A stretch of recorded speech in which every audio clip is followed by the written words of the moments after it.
Hello বন্ধুরা, আজকের পর্বে তোমাদেরকে অনেক অনেক স্বাগত। আজকের পর্বে একটা আচার বানাবো। আচারের একটা সুন্দর রেসিপি তোমাদের সাথে শেয়ার করব। চলো, চালতা তিনটে, মাঝারি সাইজের চালতা, বাইরের সবুজ অংশটা, ভেতরের সাদা অংশটা, শক্ত অংশটা ভালো করে ছাড়িয়ে ধুয়ে নিয়েছি। ধুয়ে এখন নুন দিয়ে জল দিয়ে একটু ভাপিয়ে নেব। ভাপানো হয়ে গেলে একটু শিল দিয়ে দেখো এইভাবে একটু ভেঙে নেব, একটু অল্প থেঁতো করে নেব। হয়ে গেলে এবার কড়াইয়ের মধ্যে একটা শুকনো মশলা তৈরি করে নেব। দেখো, মশলার মধ্যে 4টে শুকনো লঙ্কা, মৌরি, তারপর একটা লবঙ্গ, এলাচ, তারপর দারচিনি দিয়ে ভালো করে একটু শুকনোভাবে রোস্ট করে নেব। শুকনো খোলায় নেড়ে চেড়ে বেশ ভালো করে যতক্ষণ না একটা সুগন্ধ ছাড়ছে সেই অবস্থা অবধি ভালো করে খড়খড়ে করে ভেজে নেব।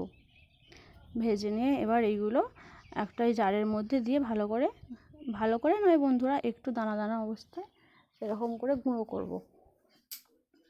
দেখো, আমি এইটার সাহায্যে একটু দানা দানা করে গুঁড়ো করে নিয়েছি। এইরকম দেখতে হয়েছে। দেখো, তোমরা এইভাবেই বানাবে। এবার কড়াই বসিয়ে দিয়ে একটু কড়াই গরম হয়ে গেলে তার মধ্যে সর্ষের তেল দিয়ে দেব। তেলের মধ্যে 4টে তেজপাতা দেব, গোটা গোটা 4টে তেজপাতা দিয়ে ভাজবো। তেজপাতাটা ভেজে নিয়ে তার মধ্যে কিছুটা সর্ষে বাটা, আমার যেহেতু 3টে চালতা ছিল তার জন্য আমি কিছুটা বেশি নিয়েছি। নিয়ে তোমার স্বাদ মতো পরিমাণ বাড়িয়ে কমিয়ে নেবে। আমি একটু ভালো লাগবে যার জন্য দিলাম। সর্ষেটা দিলে সত্যি ভালো লাগে। দিয়েছি, কি অনেকে নাও দেয়, স্কিপ করতেও পারে। আমি সর্ষের সঙ্গে তেজপাতা ভেজে নিয়ে এবার এর মধ্যে থেতো করে রাখা চালতাগুলো দিয়ে দেব। দেখো, এই চালতাগুলোর সঙ্গে সর্ষে আর তেজপাতা ভালো করে ভাজবো।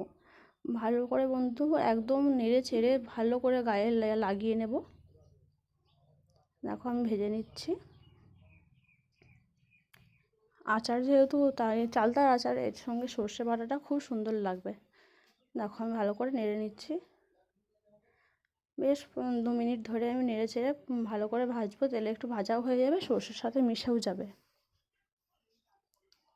এইভাবে অনেকক্ষণ ধরে ভাজতে হবে।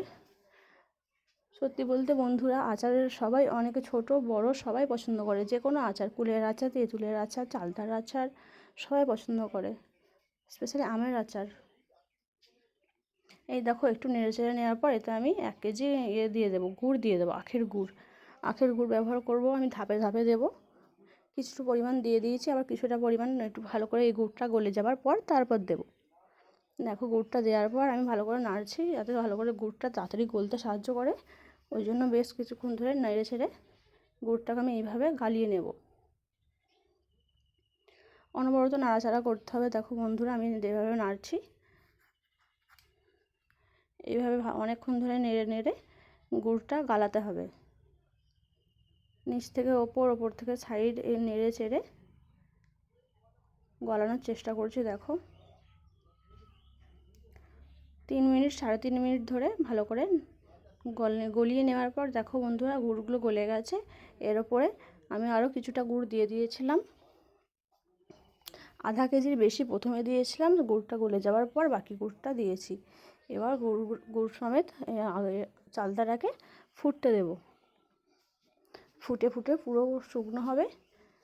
অল্প একটু ফুটে যখন গাঢ় হলো রসটা, তখন আমি ভাজা মশলাটা দিয়ে দিলাম। দিয়ে ভালো করে মশলার সাথে চালতাটাকে মিশিয়ে নিচ্ছি।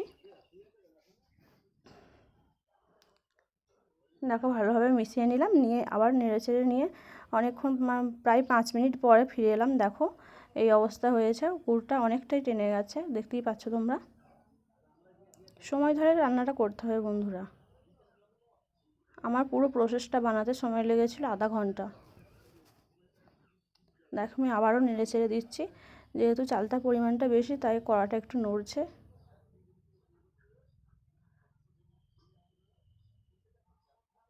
এইভাবে ভালো করে আরও কিছুক্ষণ শুকনো হয়ে এলেই আমাদের আচার প্রায় হয়েই এসেছে। আর কিছুক্ষণ পরেই আমরা নামিয়ে নেব।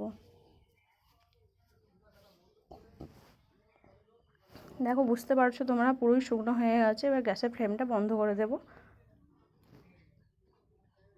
বন্ধ করে আমরা আচারটা নামিয়ে নেব।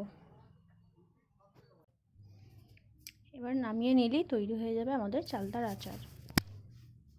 দেখো বন্ধুরা, নামিয়ে নিয়েছি। কীরকম দেখতে হয়েছে দেখো, জুসি লাগছে না দেখতে? কিছুদিন রোদে দেওয়ার পর কাঁচের বয়ামের ভরে সংরক্ষণ করা যাবে, দীর্ঘদিন ধরে খাওয়া যাবে। এটা গরম ভাতের সঙ্গে খুব ভালো লাগে খেতে এই চালতার আচারের এই রেসিপিটা।